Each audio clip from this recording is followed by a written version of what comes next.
welcome back to Let's Talk Physical Media. My name is John. Faith will be with me for the this or that portion of the show and for some of the Q&A portion of the show. But we like to start the show off every single week with the news. And it was a pretty slow week on news. We got some confirmation from some Shout Factory releases. Like we talked about last week, Darkman is coming to 4K in February. We got our final look at what the box art is going to look like. And the steelbook that's coming out, the limited edition steelbook, is really nice. I'm on the fence about, do I want the slipcover version or the steelbook version? Now, I really like it when the steelbook has a nice black base to it, and this one really does, and I also love the combination of yellow and blue, and that's on the slipcover as well. But the steelbook, it really does catch your eye, so I might end up grabbing that, but I'm still on the fence about it. We also got confirmation that Willy's Wonderland will be coming to 4K in February as well, also with a pretty nice looking steelbook. This one stars Nicolas Cage, and it was Five Nights at Freddy's before Five Nights at Freddy's. It's a very similar premise to that, and in my opinion, I think Willy's Wonderland is a better film overall, and obviously you get Nick Cage in there. He doesn't really talk too much in the movie. Actually, I don't think he talks at all, but it's still Nicolas Cage doing Nicolas Cage things. I actually just saw Dream Scenario last week starring Nicolas Cage, and he gives a great performance in it. And I don't know if you guys heard, he did an interview this week, and he said that he's got about 3 or 4 movies in him, and then he's kind of moving on to like prestige TV shows, which for the film fan, you hear this a lot lately, is that a lot of actors feel like the better stories are on TV now, especially with the rise of these limited series where we get like 6 to 8 episodes, and then that's it for the entire show. Really gives you a lot more time to like flesh out characters. So I understand why that it's attracting actors more, especially big name actors who back in the 90s and even through the 2000s would never go near TV. It would always seem like a downgrade to them. But now it's starting to become more popular than film, these limited series. So I'm not surprised that Nicolas Cage is doing that, but I do love seeing Nicolas Cage in film. I always feel like he's never phoning it in. I'll be a little bit upset when we don't get some new Nicolas Cage movies, so I might have to check out those limited series when he eventually does end up over there. We also got an announcement that Tenacious D, the Pick of Destiny, is going to be coming to Blu-ray from them. I would have liked a 4K release, but I understand why it's coming to Blu-ray. I guess this isn't as popular as a film as it was when it first came out, but this movie was pretty damn big at the time. It even has Meatloaf in it, and I always enjoyed this movie. It's not one of my favorites, but, you know, Jack Black, Gas, they bring some sort of energy, mainly Jack Black. Jack Black is always bringing it 110%. He's overly energetic in everything he's in, and, you know, he's got that gear in him. He always seems like a happy-go-lucky kind of guy. And I like Tenacious D. It's not one of my favorites, so I don't know if I'll be grabbing it on day one, but for people who are big fans of that movie, it is coming out in February to Blu-ray. And that is really it as far as announcements of movies that are going to be coming to 4K Blu-ray. But The Abyss actually was in theaters this past week for one day only. I wasn't able to see it myself. It's this brand new 4K scan that we're going to be getting on digital December 12th, this upcoming week, and when we get it on 4K on March 12th, along with Aliens and True Lies. But that scan was just released in theaters for one day only this past Wednesday. I unfortunately was not able to see it. The closest theater to me playing it was in New York City, which is about an hour and a half to 2 hours away from where I live on Long Island. No Long Island theater, for some reason, at least in my area, was playing it, so I was not able to see that in theaters. But a fan of the channel, a subscriber, Rogue1677, did actually go out to the theaters and check it out, and he told me that the scan was really, really well done. I think his review of it was a 4 out of 5. He said everything was pretty much great. He said the Atmos track, now that was really, really, really impressive.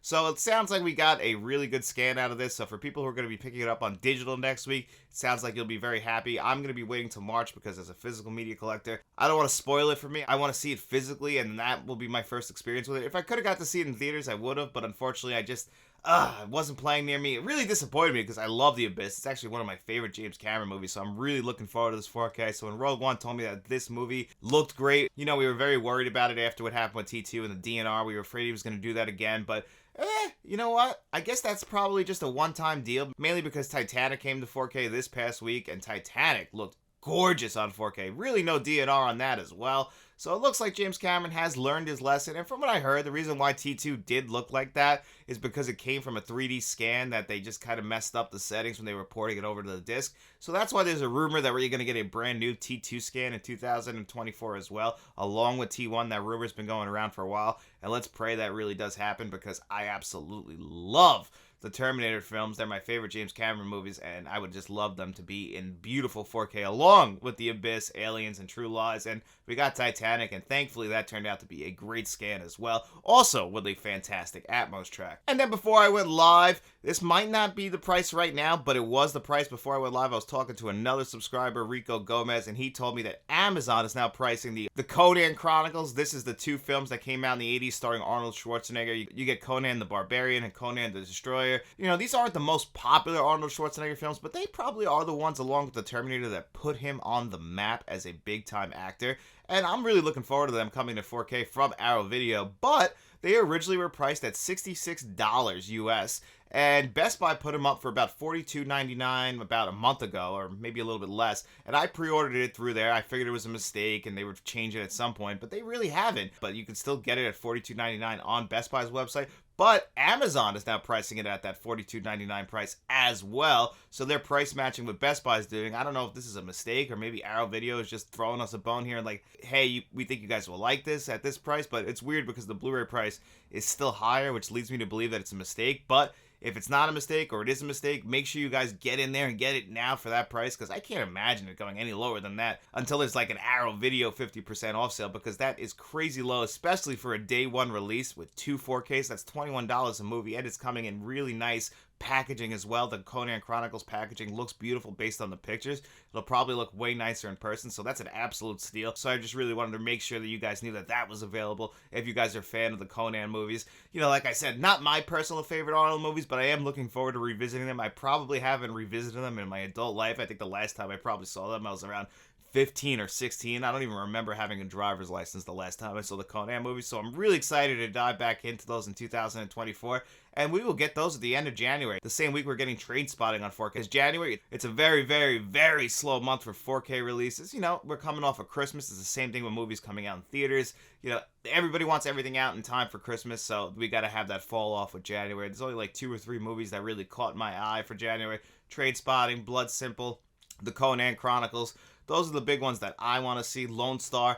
That's the only 4Ks that really caught my eye for January. February is a little bit slow too, but we are getting the Columbia Classics Volume 4 that month, so we'll at least have enough to hold us over for that. But December was just so packed. I guess it's nice to give our wallets a nice little break in January before we get going again in February and March, because March also has all the James Cameron movies coming to 4K, and we're getting the Rings trilogy on 4K from Scream Factory that month as well. So, you know, March will be a little bit harder on the wallet, but at least we'll get some time, rebuild the wallet back up before we destroy it and burn it down again. But that's going to do it as far as the news this week, so I'm going to kick it over to me and Faith for this week's This or That portion and the Q&A portion of this week's show. There's just going to be certain parts of the episode that will just have me doing questions, and then there'll be parts with me and Faith doing questions, just to let you guys know going forward. All right, guys, I found Faith. She's back for This or That, although you said it's not a very this or that-y kind of question. No, we're not going to do this or that. We're just going to talk about, you know, Christmas traditions and what you prefer. Okay. Kind of. I mean, it was a little bit this or that, but it's more about everybody's Christmas tradition, since we're, 2.5 weeks away or something like that? Yeah. You know, time's going by. Before you know it, Christmas will be here. Comes and goes every single year. I mean, Happy Hanukkah. I think Hanukkah just ended.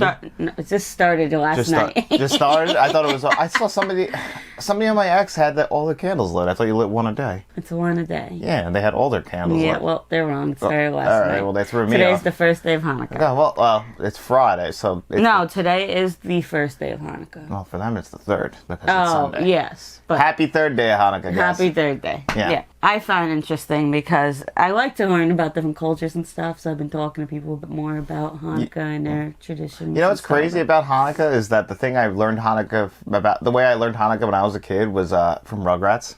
Mm-hmm. They had that Hanukkah episode. Yeah, because a lot of people don't really celebrate Hanukkah, so... Well, Jewish people celebrate Hanukkah. No, but I'm just saying, and they're a really small... If you really look at it... Oh, you mean in the United States? But part of the population. Oh, really? Yeah. I did not know. I mean, I never looked at the stats, who celebrates it, the amount of people celebrate. No, there are people, but we're from New York, so we have more of the Jewish community. Yeah, New York is a very mixed state when it comes to... we have all walks of life who live here, and especially if you go to the city. Forget it. You might have people who aren't even from Earth. It's crazy. All right, so we're going to start with Christmas drinks. Ooh. So I love hot chocolate. I know you're a hot chocolate person. I've been seeing a lot of people with the hot apple cider. Hot apple cider's good. Or conquito, or eggnog. I prefer eggnog. Conquito is good. That's just eggnog with alcohol in it, right? No, it's a little bit different, but okay. I like eggnog. I'm a big eggnog guy. I like to have... Because you can have this eggnog with alcohol. It's Yeah, you put rum in it, right? Or whiskey? Yeah. Yeah, it just feels like, because you can't really get drunk off of that, because eggnog is all dairy, and I've noticed since I've gotten older that I feel terrible the next day after I drink a tall glass of eggnog. That's why you only should take a few sips. Yeah, I mean, you get because it tastes like Christmas. It tastes like Christmas in a cup. I mean, Starbucks has that chestnut praline latte that if you take a sip of it, it's like, oh man, it feels like I'm going sleigh riding. It's great. That's a good one. Yeah, so I prefer, I'm in the middle of hot chocolate apple cider. I like eggnog, don't get me wrong, and I love conquito, but I don't know, I haven't had good conquito in a long time. Gotcha. So then we talk about the main dish. Like, I know Thanksgiving, we think about turkey.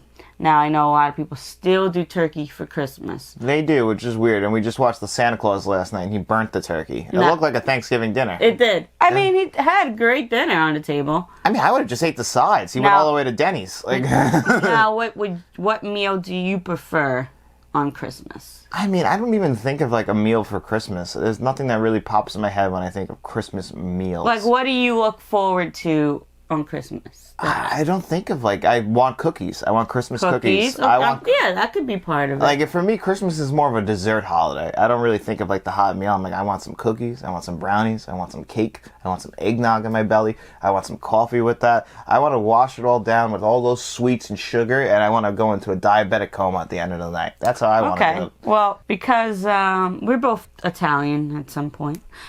We're mixed Italian. Yeah. And I love fish, like the fishes. That's what I look forward to. But you don't like the best fish.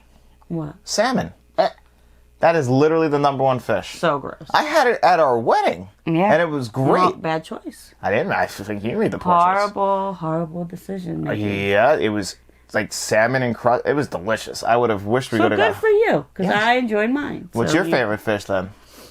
Well, I like catfish, but I don't really have a favorite fish, but I like lobster and crab legs and shrimp. Well, you got expensive taste. That's what it is. Yeah, that's what I like. I like shellfish. Lobster's a little overrated for its price, in my opinion. You don't really get a lot. It tastes good. Leia! Yeah, lobster's just overrated, in my opinion. It's too overpriced, and you don't really get a lot for it, and it tastes very similar to other fish. I don't know. I think it's a little bit overpriced. Lobster, yes. Crab legs, no. Crab legs, you can get some really good crab legs at the Chinese buffet. Honestly, top shelf. I like the monster crab legs. They have pieces that are like this, but oh my god, so good. Again, you got to do all the work for the food. Yeah, that's the one thing. But some people, they do the work for you. There's a lot of people who break it and they do the work and they have the pieces of meat, out of the lobster legs. Well, I'm going to say it again, and I just want to be clear that if it came down to it, when it comes down to any Christmas dinner, I would still prefer Taco Bell over any of it. Wrong? It's not wrong. That's an American tradition. Awful. How is Taco Bell American tradition? Well, it is for me. Now, let's talk about Christmas activities. What is your favorite thing to do around Christmas time? Christmas act. I think you know what it is. I want to watch Christmas movies. That's all I ever want to do around Christmas time. I get excited. I want to watch as many Christmas movies as I can before the season's over. We saw Santa Claus. I fell asleep. I know you did. You fall asleep at every movie I put on. Well, it was also, 11 o'clock? Spoiler alert, Tim Allen becomes Santa in the end. I know. Oh my God. I know, if you can believe it. Oh my God. Yeah, I fell asleep. But we watched that last night. We've seen Elf this year already. You're not an outdoorsy person, but I've been trying to go to the city.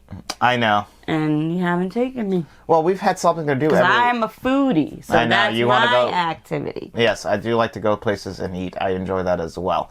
And that what they do in the city and the park does look awesome. Bryant Park, yeah. Bryant Park, that does look really, really, really damn cool. I'm not gonna lie, I would love to do that as well. Maybe we'll get to. We just got something to do every weekend this year. Tomorrow we're going. Well, after you guys see this, we're going to Fate's Family, which is way out on the west side of the island.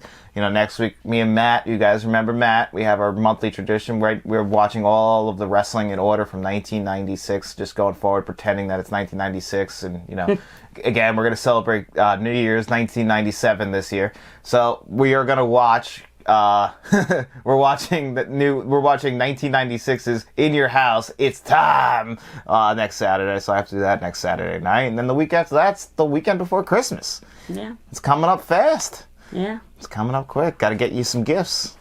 Well, I already got you your gifts. Merry Christmas, Slugger.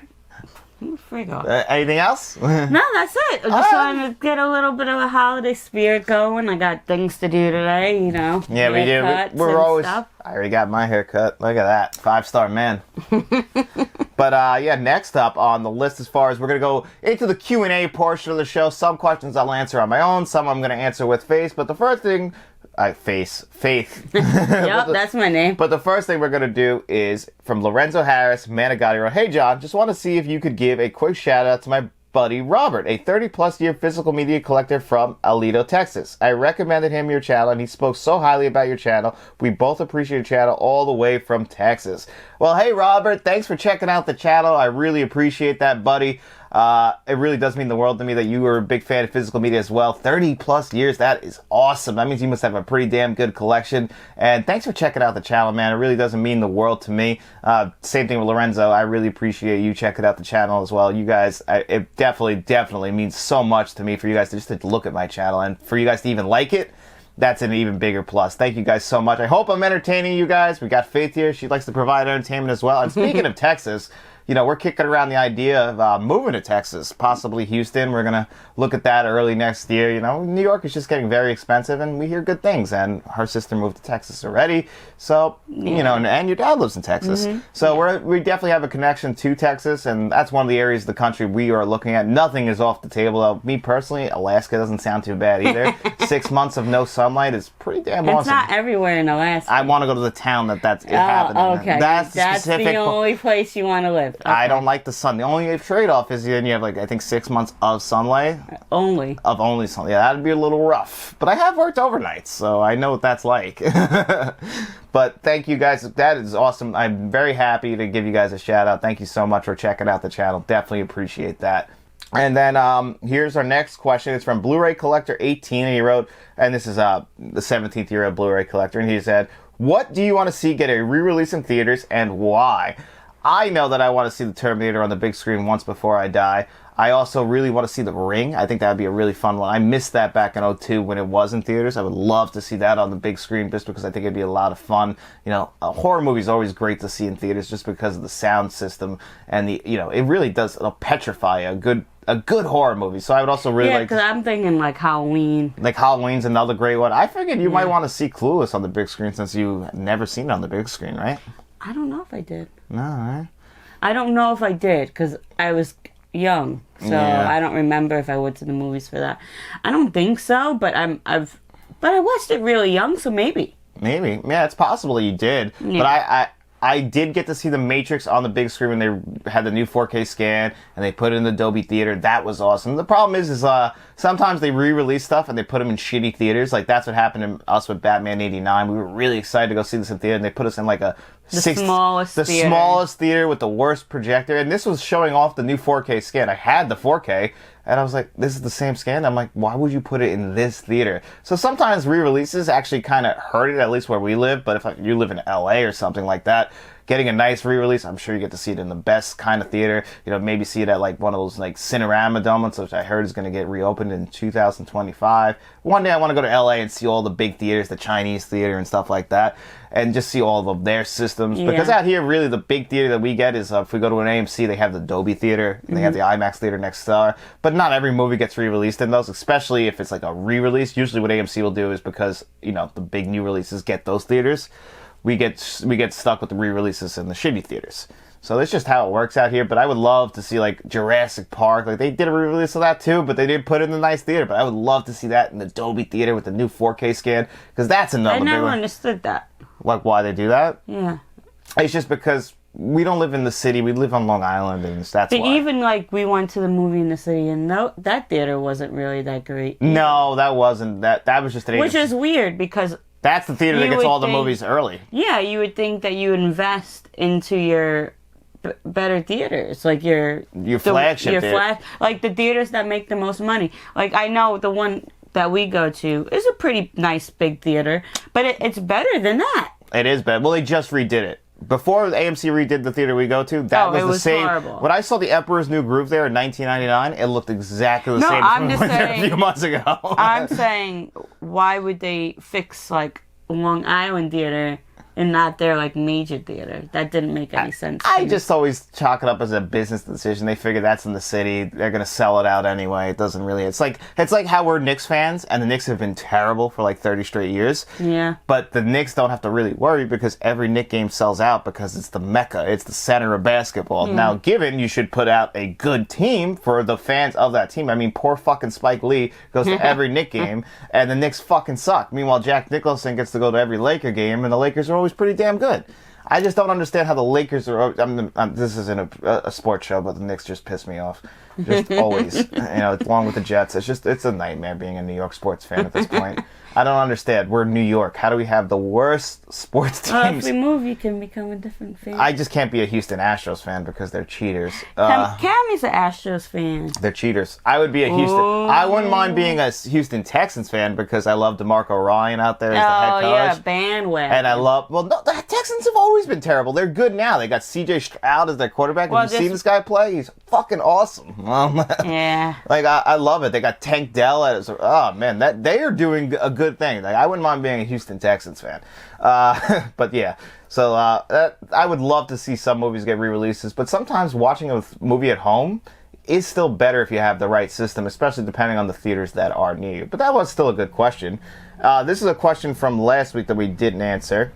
How would you rank the following franchises? Meet the Parents, Shrek, Child's Play, Bourne, Hellraiser, Rambo, American Pie, The Hangover, Death Wish, Godzilla, The Conjuring Universe, and The Dark Knight Trilogy. That's a long one.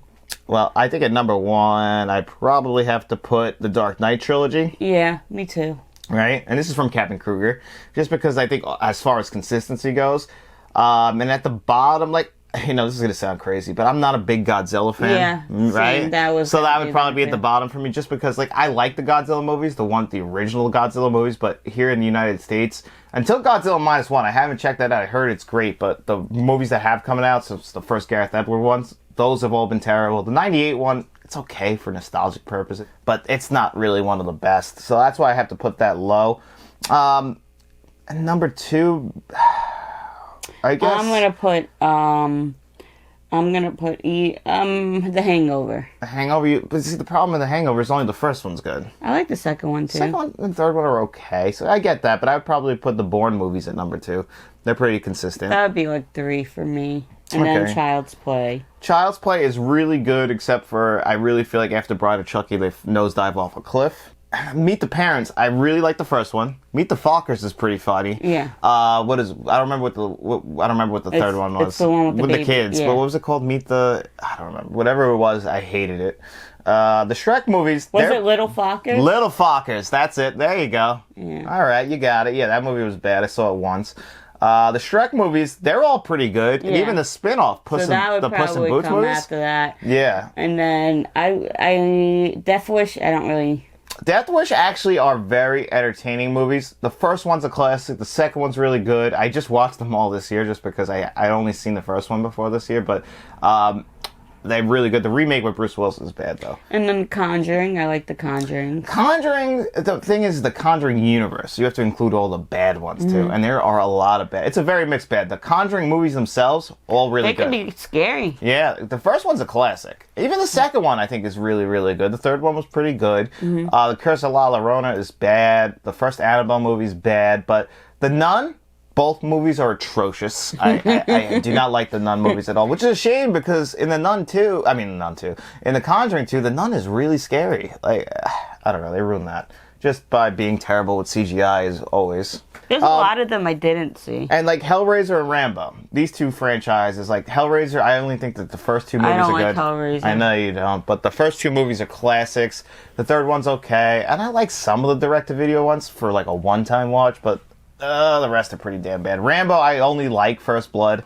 Everything after that just becomes like a cheesy 80s franchise, and I love cheesy 80s franchises, but the Rambo franchise for me it just doesn't really work except for First Blood. First Blood is a stone cold classic. And then the American Pie franchise. I love American Pie. Only the American Pie movies, not the spin-off movies like Band Camp and all those Naked Miles. So I like American Pie 1, 2, American Wedding. And American Reunion. We saw American Reunion. I love them all. I think... I don't know. Who doesn't like those movies? I don't know. They're hysterical. I mean... I can watch them right now. When was the last time you watched the first American Pie? Like, not that long ago, but it is a little awkward, like, watching it and rewatching it, like, him dancing and being on camera. Like, that would never be allowed now. No, that stuff would not be included in the movie. Would not be included. I mean, he literally didn't ask for consent as he showed Elizabeth... What's her name? Is it Elizabeth Hurley? I can't remember what her name was. Did he set that up? He set up the webcam, and then remember some Blink-182 was on the side. He was only supposed to show his friends next door, but he ended up broadcasting it to the world. That is horrible. And he blew his load twice. No, he didn't. He didn't even get anywhere near her. No, she touched him and he fucking couldn't handle himself.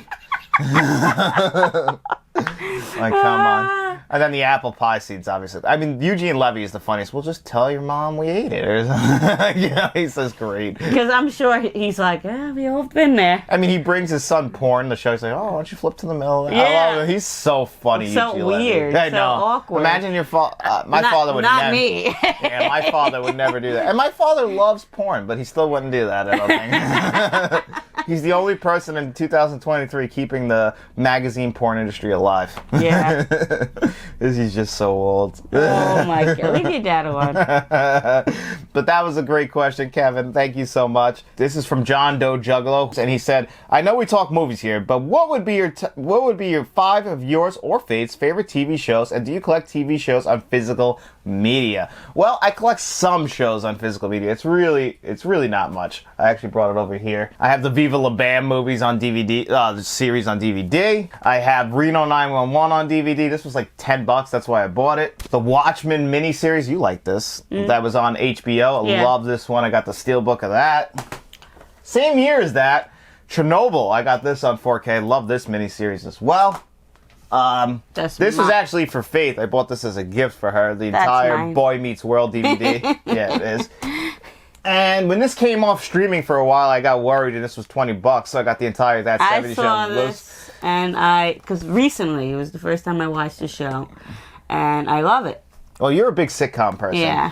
And then I also have Twin Peaks, the complete collection, because this is one of my favorite shows ever. I just do not like these kinds of casings where they put all the X-Files is like this too, and I've been waiting for a very nicer collection to get that, but I mean, I'm just glad to have every single thing, even the re-release of this on Showtime. And then I also have Batman the Animated Series DVDs. I don't have them on Blu-ray yet, so I don't really get to collect as much physical media for TV, mainly because I don't get to watch as much TV. Like, Faith watches way more TV than me, and Faith's a big sitcom person, and this week, was it Norman Reed died?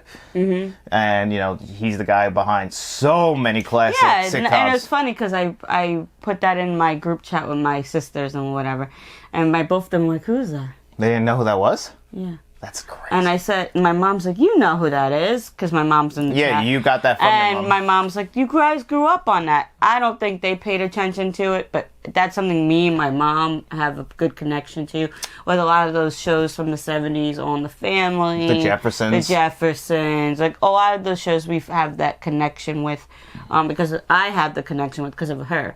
I think people usually my age haven't really sat down and watched those shows as much as, like, I have. Mm-hmm. And rest in peace, he really made some classic TV history. He did. He was one of the, obviously, I think he's probably the most famous behind-the-camera guys. First shows to show an interracial couple. Yes.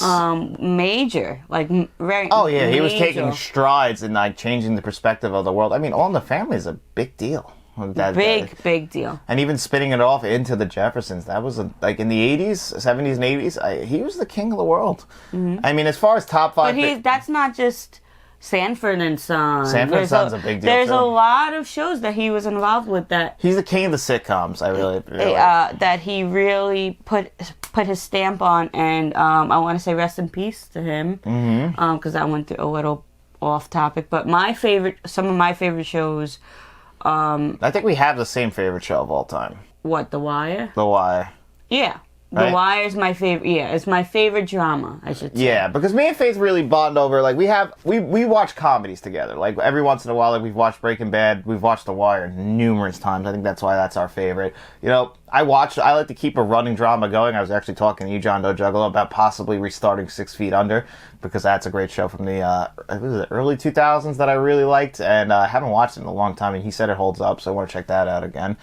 But, like, for the most part, we bond over comedy, and the comedy that we bond over the most, and we saw the podcast taping and everything, is Always Sunny in Philadelphia. Mm-hmm. Yeah, that's obviously my favorite, like, 25-minute run show. Oh, yeah. You know what I mean? That is all time. Then it's How I Met Your Mother. But if we're talking, that's where this is a little tricky, because drama and sitcoms are completely different, but I have love for both of them. So, like, I would say Sopranos is up there. Sopranos is definitely one of the greatest of all time. Breaking Bad is up there. Breaking Bad is number 2 for me. Snowfall is up there for me. You do love Snowfall. I liked Snowfall till the 3rd season, and then it kind of, and you said it ended well, but I kind of bowed out. It was great. You missed such a huge part of that show. It was the meat and the potatoes of how he got to the end. Yeah, it just felt like they were. And you gave up, and that's fine. That's fine, but that's the issue with a lot of times with TV, is because a lot of people, they might have like maybe 3 show episodes where they're building up to something, and if you're not interested, if you're not really involved in it, then you're like, yeah. Well, I thought the first 2 seasons were fantastic of that show, and I'm telling you, the way you're missing the meat and potatoes. You're missing the relationships between certain characters because you didn't watch it. So that's where, and even the way it ended, it probably ended the best that you could probably end the show. Wow. You end it with some like I wish this person didn't do that. You know that this wasn't going to be a good outcome. It's how you're going to show his downfall, because as you know, this took place in the 80s/90s. You know who was the executive producer on that show, right? Who's really the creator of it? Yeah. John Singleton. John Singleton, yeah. Yeah. And he knows how to tell those stories, and R.I.P. to him, because he obviously didn't get to see the conclusion of the show. He passed away before it ended, but... You know. And I think that a lot of it has to do with, like, what you're saying has to do with that, because maybe he had a different vision for the show. It just felt like in the middle, and I've heard this from other people too who had the same view as me, is like, it just felt like they kind of lost their way, but from what you said, because you stayed committed to it, is that it found its way back. You gotta admit, like, that middle season, I think it was the 3rd season, it wasn't as focused. The 3rd and 4th season, the 4th is pretty good, but the 3rd was the meat and potatoes of the whole show. It might have not been great, but that was where you develop the relationships that he had. With all his friends and the people that he lost. That's one of my favorite shows. We got off topic with that a little bit, but that's one of my favorite shows. And if we're talking about sitcoms, Parks and Rec... I'm surprised you haven't said what is the one sitcom I always associate with you that you just love. I Love Lucy. Oh, well, that's the mecca of all sitcoms ever. Everything after I Love Lucy is all because of Lucille Ball and Desi Arnaz. Yeah, and let's not forget that Lucille Ball and Desi Arnaz had a production company called Desi Lou Productions, and they are the creators behind such great shows as Star Trek and Mission Impossible. So if you like those franchises, you can thank Desi Lou Productions for that, for being the creators of it, or at least putting their name behind it, you know? Yeah. Which is also pretty damn cool. So yeah, that was a great question, John Doe Juggalo. Thank you so much, buddy. And Kevin Kruger asked the next question, and this one is very simple. What is on your 4K wish list for 2024? Well, the first place I like to go is, obviously, we'll get it off the table right now, because it's always going to be at the top of my wish list until it comes to 4K Blu-ray, and that is the Terminator. I want the Terminator on 4K. That'll always be number 1, my favorite film ever. Until that comes to 4K, that is always going to be number 1. Number 2 behind that is Chinatown, another film that's in my top 10 all-time that hasn't gotten a release on 4K. But after that, I like to look at the year. So it's 2024. That means any year that ended in 4, we're getting a big-time anniversary this year. We're also getting 30 years of the big triple feature of Jim Carrey movies from 94, The Mask, Spoken! Ace Ventura, Pet Detective, and Dumb and Dumber. All 3 of those don't have 4K releases, so I'm hoping we get those this year. A Nightmare on Elm Street is another one celebrating 40 years. Hopefully we get that on 4K Blu-ray this year in time for its big anniversary. I just don't know if we're going to get that. Obviously that series has still been caught up in rights issues, and hopefully somebody can bring us those on 4K Blu-ray. Those need an upgrade in the worst possible way. Those are some of the most famous horror movies ever. You know, it goes Michael Myers, Jason Voorhees, and Freddy Krueger. Those are the big three. We've gotten all the Halloweens on 4K. We've gotten a really nice collector's edition with some new scans of the Friday the 13th films. We've also gotten some 4K Blu-rays. Well, there's the first film, but we've gotten a 4K Blu-ray release from that series as well. And A Nightmare on Elm Street, I'm not too sure what the year was the last time we got that set, but that set is looking very, very, very dated at this point. It's very old. We absolutely need an upgrade. So whoever the people are pulling the strings behind the scenes, let's get this ball rolling for the Nightmare on Elm Street set, because those movies really at least need new Blu-ray scans, but a new 4K scan would be absolutely perfect. So let's hope that we get that this year, because it's absolutely necessary, just because of the horror fans out there. For a series like that not to come to 4K, it's just very, very upsetting. You know, we've gotten the Evil Dead movies, which are very, very good. Some of my personal favorites. All those have come to 4K, but yet A Nightmare on Elm Street, one of the most popular film series, not even just in the horror genre from the 1980s. So let's just really hope that we get that this year. I also really hope that this year we finally get the Friday movies on 4K. I think Friday After Next never even came to Blu-ray, if I'm correct, but I want the Friday trilogy of movies on 4K. That would be a big deal to me. You know, obviously we've had Blu-ray scans of the first two movies, but I want all three of them to come to 4K. Those are some of the most popular movies. I know that Next Friday and Friday After Next are not as popular as the original Friday, but the original Friday, it's a classic at this. It's a classic at this point, so that one's another one that really needs to come to 4K Blu-ray. La Bamba just came out this past year on Blu-ray. I asked for it for Christmas underneath the Christmas tree. Hopefully I get it. But I really want that movie to come to 4K. I was really even hesitant to get it on Blu-ray, but I'm a big fan of that movie. Lou Diamond Phillips, that's the movie that put him on the map. We just had Young Guns come to 4K this past week, but La Bamba is probably one of the most famous movies that he ever did, if not the most famous movie he ever did. And I'm very surprised that Criterion put that out on Blu-ray, so maybe I'm overhyping that movie, but that's another one I would really love to come to 4K Blu-ray at some point. And we just got Witness on 4K this past month as well, and I would really like them to bring the other Peter Weir movie that Harrison Ford did with him, The Mosquito Coast, on 4K Blu-ray. I rewatched that just after I watched Witness, and that movie could be a fantastic 4K if they bring it to it. Is it better than Witness? I don't know. I think Harrison Ford gives a better performance in The Mosquito Coast, but The Mosquito Coast is a much darker film than Witness. Witness can be dark, but The Mosquito Coast, it does not give you that happy ending, and it's a very, very rough watch. But I do love that movie. I think it's very, very well made, and I think it's one that people should see. It seems to be very forgotten, especially when you talk about Harrison Ford. And I think a new 4K Blu-ray, maybe from Arrow, who did Witness, that would be a great thing as well. So hopefully that comes to 4K in 2024. So that's my wish list right now. And then Kevin Kruger's next question is, what are my favorite Scream Factory releases from 2023? So I actually included Scream and Shout Factory because there's one movie in here that there's two movies in here that I really want to talk about, but this is some honorable mentions to other Scream Factory releases that have come out, you know, under the horror genre. I really thought The Blob was a great 4K release this year. Also gave us some great box art, whether it be on that steelbook or the regular version, but the scan itself was phenomenal, and I really felt great to revisit that classic horror film that I really wasn't appreciating enough, and again, bringing it to the 4K format, maybe introducing it to a new audience. I thought that was a big deal, so that's a really nice honorable mention, but I think that number one for me as far as Scream Factory releases. Now, there are still more coming out before year's end, but for me right now, The Exorcist 3 is probably number one on my list as far as Scream Factory releases, not including Shout Select or Shout Factory, but I really love that this movie came to 4K. Is it the greatest scan ever? No, but it's a huge upgrade over the previous scans of this movie. You get everything you could ever want from The Exorcist 3. If people are a fan of this movie, you were doing yourself a disservice by not getting The Exorcist 3 on 4K Blu-ray, because I love this movie. I think it's probably the second best Exorcist movie after the original Exorcist. So even this year, we got The Exorcist Believer, we got the original Exorcist on 4K. So The Exorcist was in the news this year, but I think The Exorcist 3 just slipped under the radar as far as 4K Blu-ray releases go, and I really love this one. George C. Scott gives a great performance, and it has one of the best jump scares in film history. And now this was a Shout Factory release, but this came out really early in the year, and it was Guy Ritchie's Wrath of Man. This was an amazing scan. It had great audio, incredible visuals, flew under the radar. We didn't even get a slipcover on it. It was just kind of like, hey, let's get this out there. This had previously been released on Blu-ray, which always disappoints me when they bring the 4K out much, much later. But I'm really glad that they did, because they did such a good job on this scan. And if you kind of blew past this Guy Ritchie movie, I really think you should check this one out. It's definitely one of the better heist movies, and and Jason Statham gives a great performance in it. And if you're an action junkie, you're not going to want to miss this one. But number one for me right now, and again, we still got stuff coming out. I just got the Weird Al Yankovic story on 4K. We still got JFK to come out. We still got Clue to come out. So obviously we're not through all the Shout releases. It looks like they were saving up the best for last.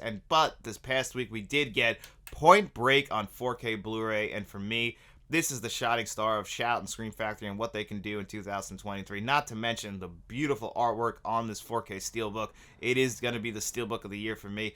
If you haven't been able to grab this Steelbook, I recommend it highly. I mean, they did a fantastic job on it. The artists actually reached out to me on the channel on my review of this, and they were trying to go for something that was really there to please the fans, and they nailed it. I love this 4K Steelbook, and the scan itself, what an upgrade over the Blu-ray, because that Blu-ray was looking pretty damn rough for us, but we got a big upgrade with this 4K, and I can highly recommend it. If by chance you haven't grabbed this yet and you're a fan of Point Break, you're missing out by not having the 4K, but I can recommend this Steelbook. But if you could just grab it in the slipcover version, that's no big deal at all, because it's a great film. I just wish we would have got an audio upgrade, but those visuals, that was definitely very important. I'm really glad it looks as good as it does. And the next question is from Darkwing Dave, and he wrote, I'm just starting to build up on my 4K disc collection. I also feel that I have a pretty badass home theater that I am extremely proud of as well. So far, I have 10 4K films, and counting. What would you say that what 5 4K movies had the most insane bass in a film upon viewing? What 5 movies brutalized your home theater? I thrive on bass in film. Hardcore. Thank you, and I seriously appreciate your work, and your channel is majestic in every way. Thank you so much, Darkwing Dave, for that compliment. I really, really appreciate it, buddy. That means the world to me anytime I can get a compliment. And if I can give you some recommendations, stuff that's going to brutalize your system, I don't know if you have any of these yet, but I went through all the stuff I thought was some of the best audio I have ever reviewed here on the channel, and stuff that I didn't get to review.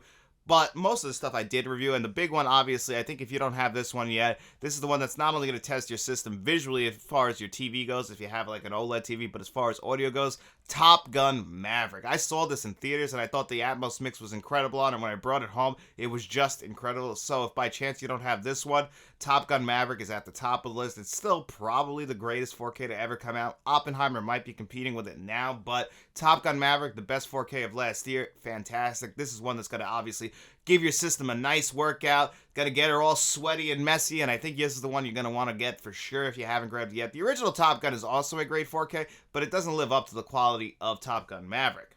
And, you know, we're going to be talking about Top Gun. Everyone always says Days of Thunder, Top Gun on wheels. I've always said this is my favorite Tom Cruise movie. It's my favorite Tony Scott movie. It competes with True Romance. I know not everybody loves Days of Thunder. I love this movie. It's a special film to me. And this 4K from Paramount, one of the most underrated. I always put it at the top of the most underrated 4Ks of all time. It's just people blew by it. It doesn't even have a Dolby Atmos track on it. It has a DTS HD 5.1 on it. But it's going to give your system a workout. If you're looking for bass, get these race cars driving by your system. I mean, you are going to have a great time with it. I was just so blown away by the racing scenes. And the dialogue comes in crisp and clear, too, when they're in the quieter moments. But you get the score kicking in. Hans Zimmer did the score for this movie. This is one I highly recommend as well. And if you're a fan of the Lord of the Rings trilogy, these probably are some of the best 4Ks ever released visually and audio. The only issue I have with these is that we get absolutely no extras, but you get the extended editions and the theatrically released editions all on 4K Blu-ray. The audio, these are very, very bass heavy in my opinion as well. So these are definitely something you want to get your hands on if you're an audiophile. Definitely get the Lord of the Rings trilogy. And then last year's Dune on 4K. This is a very bass heavy 4K. Visually stunning as well, but this is one that's going to test your audio, take it to the limits. And when I saw this in theaters as well, I was like very impressed with the audio track, but then when you get it home, it's still just as impressive. So if you haven't gotten that one, try and get it before March when Dune 2 comes out. Definitely check that movie out. It's great. One of Denis Villeneuve's best films. Not my favorite of his. I still think that's either Sicario or Blade Runner 2049, or even I mean, the guy is great. Just get every Denis Villeneuve film on 4K. They all look good as well. Blade Runner 2049 is another honorable mention as far as great audio tracks. And then I think this is going to end up winning best audio track for me in 2023. Evil Dead Rise on 4K. This is a phenomenal audio track. This one was heavy on the bass, but it is mixed phenomenally. You're going to have stuff flying by. You're going to hear things in the background, to the left of you, to the right of you. I was blown away by this. I didn't expect it to sound as good as it did, but it really is phenomenal. If you're a fan of the Evil Dead series, Evil Dead Rise on 4K is one you must own. I was able to get this for, I think, $10 $10, if I remember correctly, and I absolutely stole it because the audio track on this alone is at least worth $20. So Evil Dead Rise is probably number one for right now as far as 2023 goes, but Top Gun Maverick is a must-own for anybody who collects 4K Blu-rays, just because that is a showpiece. And as far as visuals go, I mean, this movie wasn't that great. You know, it's just going to blow your mind when you see it. It looks like you're right there. Gemini Man on 4K, I could recommend that. That also has a really good audio track on it as well. But the movie itself is just not that good, so it's really hard to recommend it. But if you're there to show off your system, Gemini Man is also a pretty good one as well. So that was a great question, Darkwing Dave. Thank you so much, buddy. All right, guys. We'll answer the rest of your questions next week, Kevin. I think we have 2 more. I think we got to everybody who answers the question. Let me just double check before we go. You guys can send me more show questions if you want my opinion on how a show ended, or if a show is currently running and you want me to watch it. I'll watch it. I'll give it a chance. I'll give it a try. I'm always looking for new shows to watch. So if you guys have if you guys are TV fans, Faith watches TV like a fiend. Like the way I watch movies, Faith will complete series each week. So I've always been trying to get her to review more shows because the amount she watches is disgusting. So if you guys have any TV related questions they want to have answered on the show, definitely ask Faith because she's the person for that. I gotta redo. What is that? Like, I have to resubscribe to Stars because the 2 of my shows, the Power trilogy, came back, and the one that I really like is out now, and it has an episode out, so I gotta catch up on that. But no one's really given spoilers. Usually they do, but no one has given a spoiler yet, so maybe it wasn't anything big that happened because it's only the first episode. And usually it ends on a cliff, but it doesn't start back on that cliff again, you know? Yeah. So it takes a while to get back to where they kind of left off, maybe 2 or 3 episodes. They kind of tell it non-linearly, pretty much what you're saying? No, not really, but sometimes when you get, think of Breaking Bad, you watch it, they left you with him on the toilet. Yeah, finding out, and then the next season. Well, that was actually that was the break. Oh my god, that was incredible when he found out that when he finally put it together, and then they meet in the garage and he shuts the. Oh my god, tread lightly. Okay, before we end, I don't know if everyone's seen it, so if you haven't, spoiler alert for Breaking Bad. Yeah. Spoiler alert. Do you think that he should have just let him go? I think that no, that's not what he stands for. This is the guy he's been chasing for years, and he's been standing in front of you, and he just lied to your face for all of these years. Yes, but it's also your family who is not involved in it anymore. No, yeah, that's the thing, but people did die from his actions. That's pretty fucked up. But I don't know if I would do it. I mean, it would be tough. I definitely think he went. I mean, the thing is, what makes it tough is that his wife is married. It was Kyle, and you're like, I've been chasing you. Yeah, you're the guy that I've been... But, that's the thing is, his life's... Don't forget, his partner, he almost got killed by those other guys. But he's not... My thing was, me personally, probably would have just... So, I don't know. I'm not helping you. If you get caught by somebody else... Yes, I'm not helping you out, but I'm not going to rat you out. Yeah, I guess that's a tough situation. Because he didn't know for sure. He just came to that conclusion from the book. Everything added up. It added up. It did add up, but he came to that conclusion. Oh, that is one of my favorite TV moments ever. I love that. I also love their meeting. Oh, my God. If I'm the person that you think I am, maybe you should tread light. See, that is... That's the thing where TV kind of has a little bit of an advantage over movies, but you have to be invested because your investment pays off where you get those big moments. I'm telling you, Snowfall has a moment like that. Mm-hmm. And you would have been like, what the... you want to get up and just cheer? Yes. No, you want to get up and you want to, you're going to either be mad or you're going to be happy. Well, the moment you get that feeling in your stomach and your chest. You're like, oh my God, he found out. Yeah. That's how we all felt. You get those moments in movies and with we TV, watched that show live. Yes. We watched that show when it was on, and we got that. We didn't get it after somebody told us about it. No, we were there for the moment it happened. And we had to watch it when that show came out, right? Yeah, we did. Yeah. It wasn't on stream, it wasn't that way. No, well, we found Breaking Bad in, I think it's 2nd or 3rd season when it first went to Netflix, and then we watched what it was on Netflix, and then we followed along from that point on. All right, well, we got to go shopping. All right, well, that's going to do it here for us on another episode of Let's Talk Physical Media. We will be back next week to answer more of your burning questions, update you on all of the news in the world of physical media. Me and Faith will have just regular old-fashioned conversations, so anything you want to ask for next week's show, please leave those comments in the comments section below. And if you want to become a channel member like our two producers, John Doe Juggalo and Jason Martin, or our two channel directors, Frank Rodriguez and Kevin Kruger, thank you guys all so much for supporting the channel financially. Or you can become a friend of the channel, support us that way as well. And to everybody else, if you can't throw any money our way, that's no big deal at all. It's no pressure at all. Just make sure you hit that like button, hit that subscribe button, then just get out in those streets and tell your friends about us. We will be seeing you around. Thanks for watching.